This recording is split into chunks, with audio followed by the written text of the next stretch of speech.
Hello everyone, Mr. Hasty here again. Today we're going to be going through a few examples of finding the arc length of curves using the formula we discussed yesterday. We're going to start off with a rather straightforward example and then move on to some tricks and troubles that you're going to see along the way.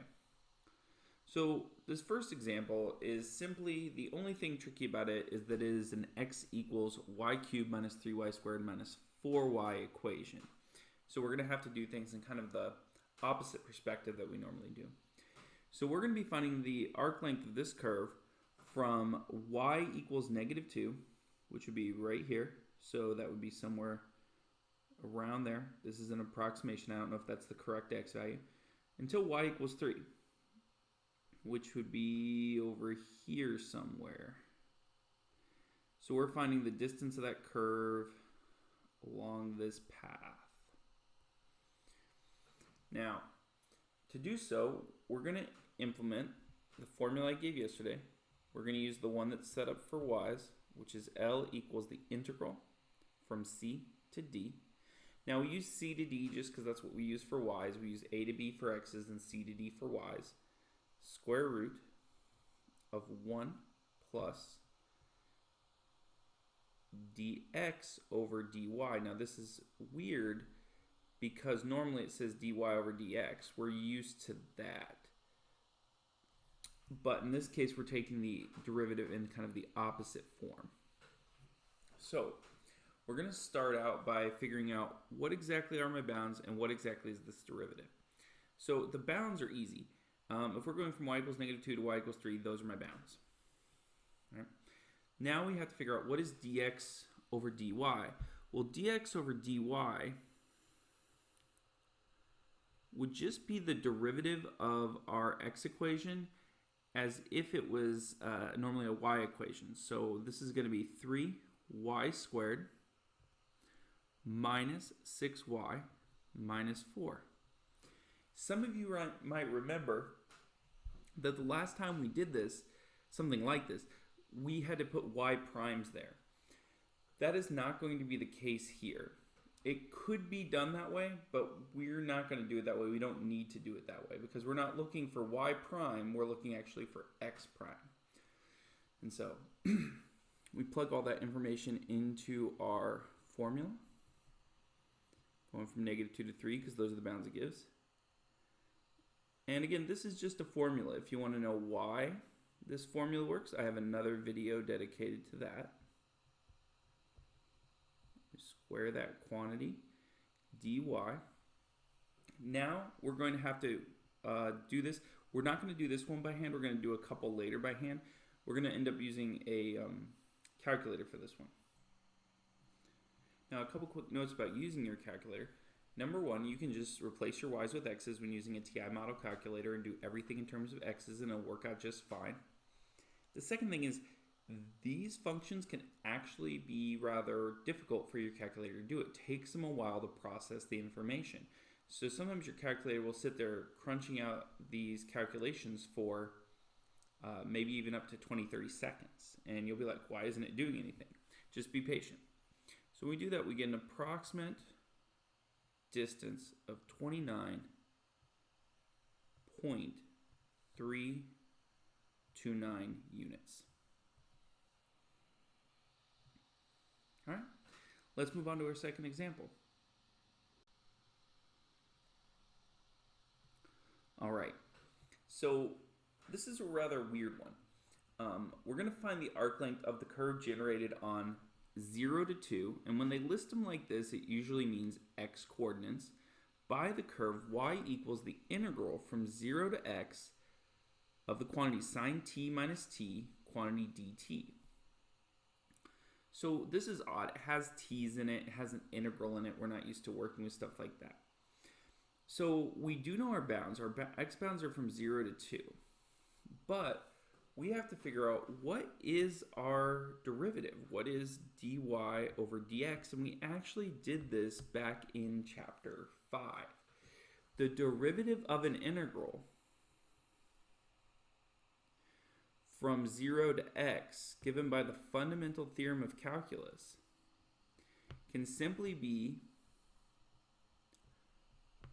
the replacement of the t's with x if x is in the appropriate position. So what do I mean by appropriate position? This value here has to be x.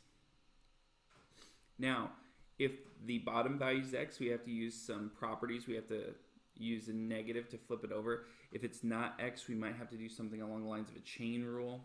But that's kind of how we approach this type of problem, is we have to remember that trick from chapter 5.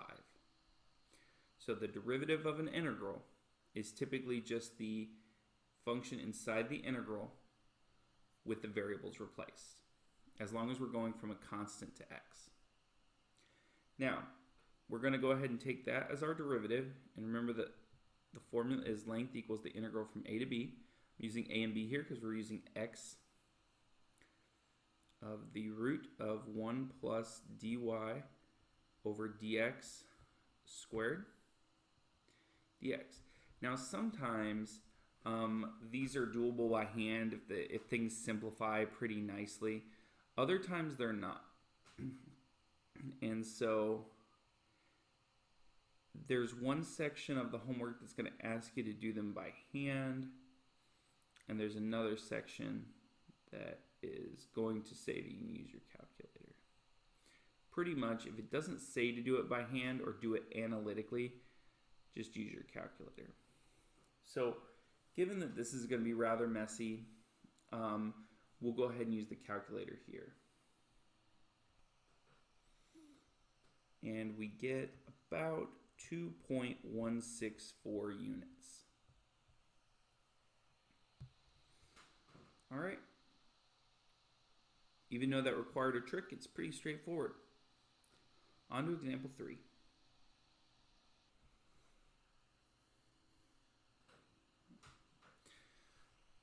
Find the arc length of the curve x equals y cubed divided by 3 plus 1 over 4y on y equals 1 to y equals 3. So this one's kind of tricky, and we're going to do it by hand.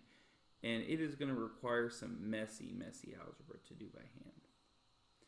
It's going to require a very specific trick.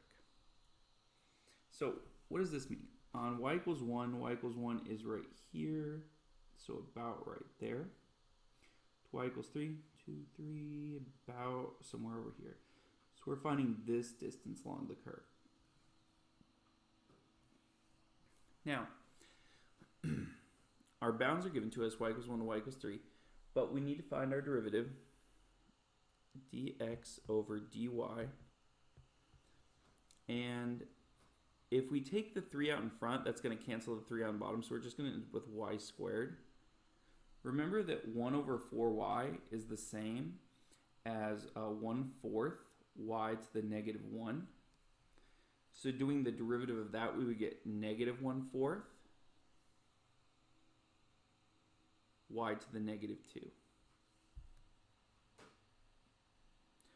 All right, so now let's put that in our arc length formula. We're going from 1 to 3. Square root of 1 plus the quantity, y squared minus 1/4 y to the negative 2. Squared dy. So there's a trick here, and how I can recognize the trick, a lot of very specific things have to happen. But if I have 2 here and negative 2 here as my powers, and I have a constant involved that could theoretically cancel in a certain way, this is doable by hand. So what we're going to do is I'm actually going to FOIL out y squared minus 1/4 y to the negative 2.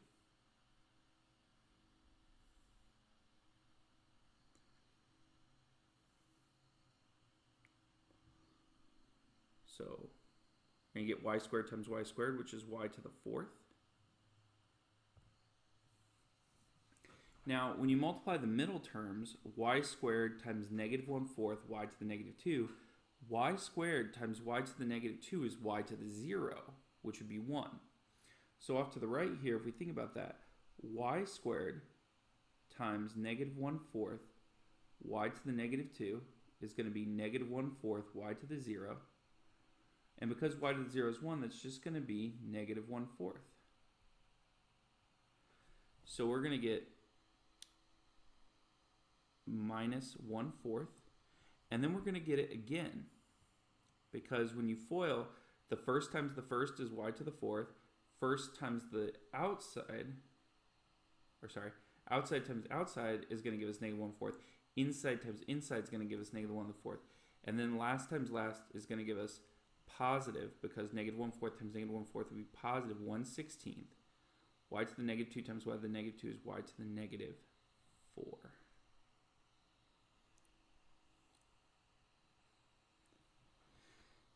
Now, if we simplify the 1 and the negative 1/4 here, we're going to get y to the 4th plus 1/2 plus 1/16 y to the negative 4. And it feels like, yeah, how are we going to do that? Well, if we recognize that this right here was y to the 4th minus 1/2 when you combine those, plus 1/16 y to the negative 4th, we can use a trick. And that trick is as follows. If we took y squared minus 1/4 y to the negative 2 squared and got that expression with a negative 1/2 in the middle, then this expression right here on the bottom is essentially the positive version of that. And that goes back to learning those patterns of FOILing and factoring that you learned back in Algebra 2. This tends to be one of the trickiest setups for students because it's a very non-intuitive approach. So, let me go over that again. If the quantity y squared minus 1/4 y to the negative 2 quantity squared would come out to be y to the 4th minus 1/2 when you put those together, plus 1/16 y to the negative 4, then when we simplify it, we get y to the 4th plus 1/2 plus 1/16 y to the negative 4. It's basically reversing that process of the squaring. And so with a different sign. And so that's the trick we use on those type of problems. Now the square root and the square will cancel, and we'll get the integral from 1 to 3 of y squared plus 1/4 y to the negative 2 dy. That's an integral we know how to do by hand. We'll get 1/3.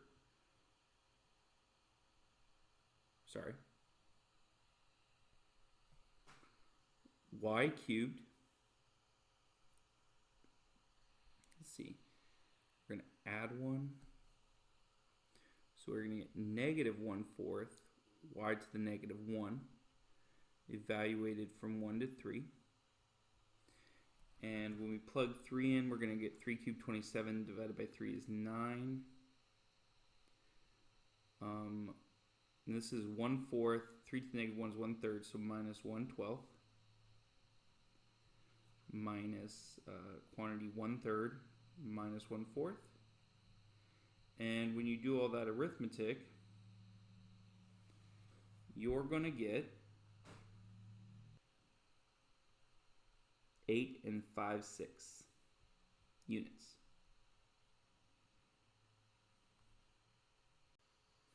That is by far the trickiest example we're going to do. And so there's a few like that on the homework. You're going to recognize them particularly by setups that kind of look like this. And so those would be good places to maybe star those and ask questions later. All right, on to example 4. So the weird thing about this one is not so much that this one's super complicated. It's that A, it involves an absolute value. which is something that we don't work with integrals often. Y equals x squared minus 4 absolute value x minus x from negative 4 to 4. The reason why is because absolute values create cusps or corners. And so in this case, we have to figure out how to deal with this. If you remember, our formula was only for a smooth curve. And the problem is at 0. How are we going to deal with that? Well, like we've done before with some of these integral-based approaches, we break up our work around the interval. So we're going to actually do the length from negative 4 to 0 and the length from 0 to 4. But the other part of that is, how does that affect our problem? Right? How does that affect our equation? Well, if you remember, every piecewise equation can be written, every absolute value equation can be written as a piecewise. One piece for the positive part and one piece for the negative part. So for the positive part, where x is a positive number, this is just going to be x squared. It'd be minus 4x minus x, so minus 5x. And that's for any x that's greater than or equal to 0.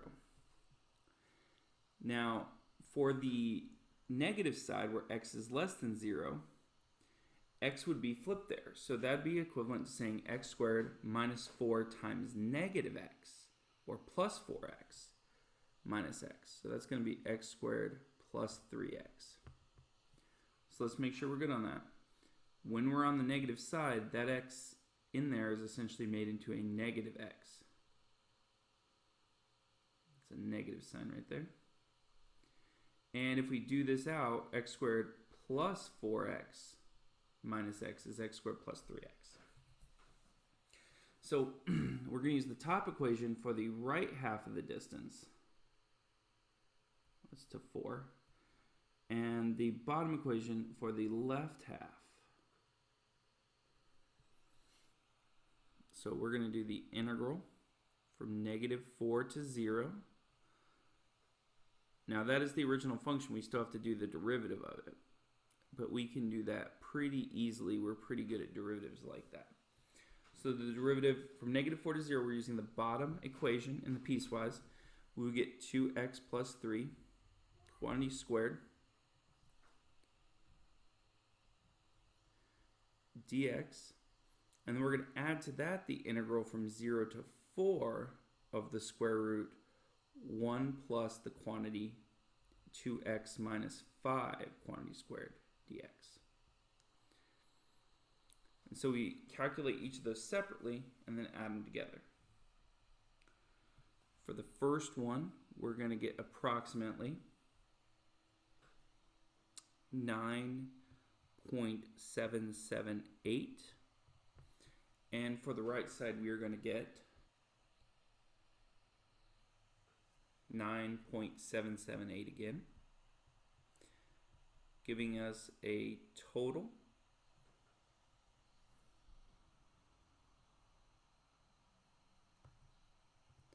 of 19.556 units. So anytime you have a corner cusp vertical tangent, you need to break up your curve around that particular differentiability error. All right, see you guys next time.